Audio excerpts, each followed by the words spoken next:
Hi guys, thought I'd do a real short video on just changing the front brake pads. This is a BMW 2 Series.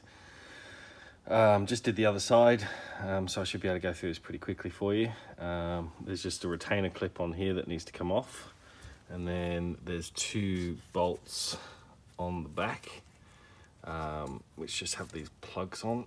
If I can get those off, can you see that? Yeah, and it's just an Allen key on the other side. There we go. So there's two plugs, two bolts either side, 1, 2. Just going to get this clip off, so just give me 2 seconds.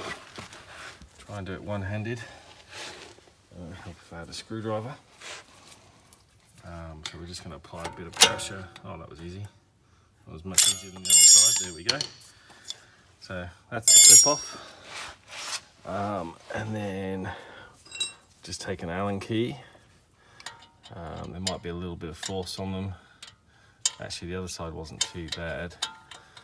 The wheel was the hardest part to get off, believe it or not, but a bit of brute force and off she came.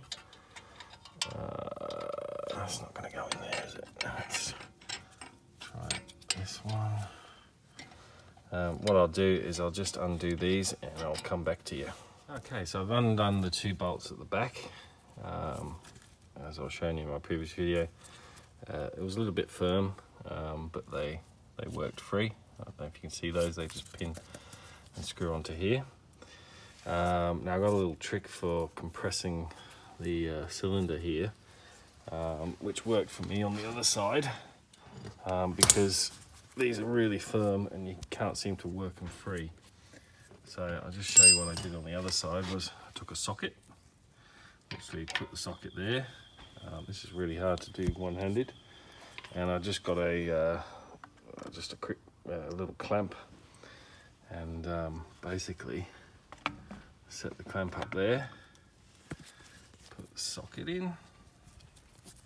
See if I can get this to work. This is really hard one-handed, and give it a squeeze. Yeah, that's not going to work for me. Let's try that again. I may just have to pop the phone down for 2 ticks.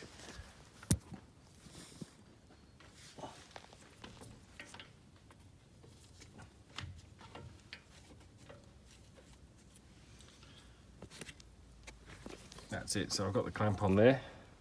It's pushing on the brake pad itself and then on the cast here, and that's just going to allow me to separate the two from each other slowly and create a bit of a gap so I can work it free.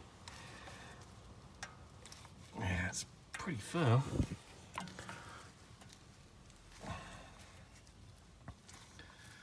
And the other thing on these is you've got a little, oh no, it must be just on the other side. There's a little brake sensor, must be just on the other side. Makes my job easier over here. That brake sensor, really simple. Loosen up the caliper first, and then I just put a screwdriver in between the pad and the clip itself, and then just prised it free. Let's see if this comes off. I don't know if you can see that, but it's made a nice big gap now. So they should come off quite nice and easy. Let's have a look. There we go, and that's it. Real simple way to get them off. And then all you're going to do is pop in your new pads, same way as you took them off. Job done.